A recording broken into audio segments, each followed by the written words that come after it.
तो अभी ना हमने हाल ही में केन उपनिषद पूरा किया है, ठीक है। तो वहाँ हमने एक गहरा प्रश्न पूछा था कि मन किससे प्रेरित होता है। कौन है जो आंखों से देखता है, कानों से सुनता है। लेकिन अब जो यात्रा है ना हमारी इस उपनिषद को की स्टडी की, वो और गहरी होने वाली है।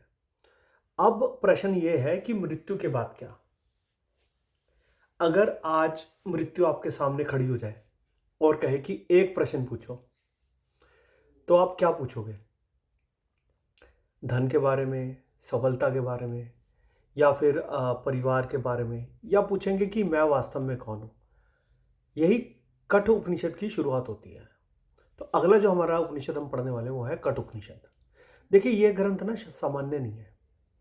ये जीवन के सबसे कठिन सत्य से शुरू होता है, मृत्यु। हम सब जानते हैं कि मृत्यु जो है ना वो निश्चित है, आनी ही आनी है, लेकिन हम उस पर बात नहीं करना चाहते। हम सब उसको टालते रहते हैं। और इसमें मैं खुद भी इसको टालता रहा कि जब तक कि मेरे पिताजी का स्वर्गवास नहीं हो गया।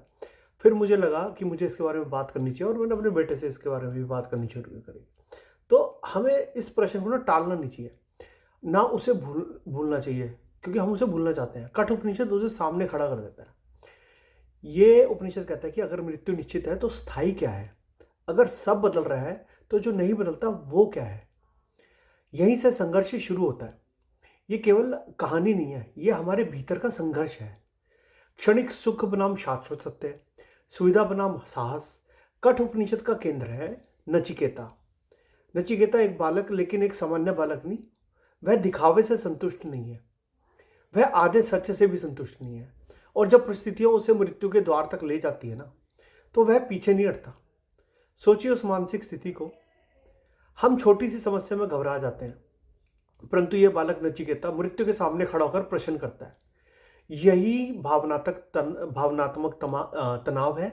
मृत्यु से प्रलोभन देती है, धन का, लंबी आयु का, भोग का, स्वर्ग का। जो कुछ भी मन को आकर्षित कर सकता है सब उसके सामने रखा जाता है। लेकिन नचिकेता रुकता नहीं है। क्यों? क्योंकि उसे सुख नहीं चाहिए था, उसे सत्य चाहिए था, ठीक है। और यही निर्णायक क्षण आता है। वह कहता है जो आज है वह कल नहीं रहेगा, वह अंतिम सत्य नहीं हो सकता। यहाँ कठ उपनिषद दो मार्ग दिखाता है, श्रेय और प्रेय।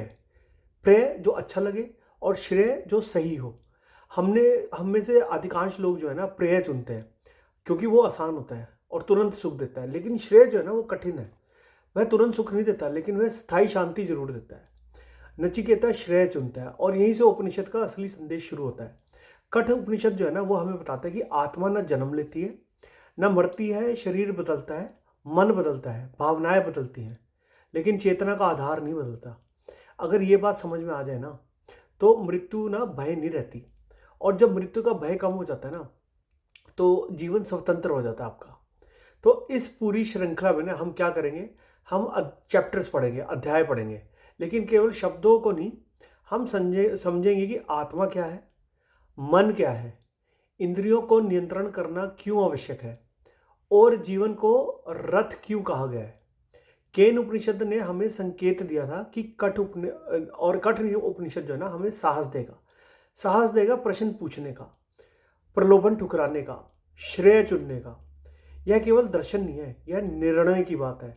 हर दिन हमें चुनना होता है, क्षणिक या शाश्वत, आसान या सही। और यही कठ उपनिषद का संदेश है कि मृत्यु को समझो, तभी जीवन को समझ पाओगे। अगर आप तैयार हुए हो ना इस बात को लेकर, तो हम ये यात्रा शुरू करेंगे कल से। आज के लिए राधे राधे।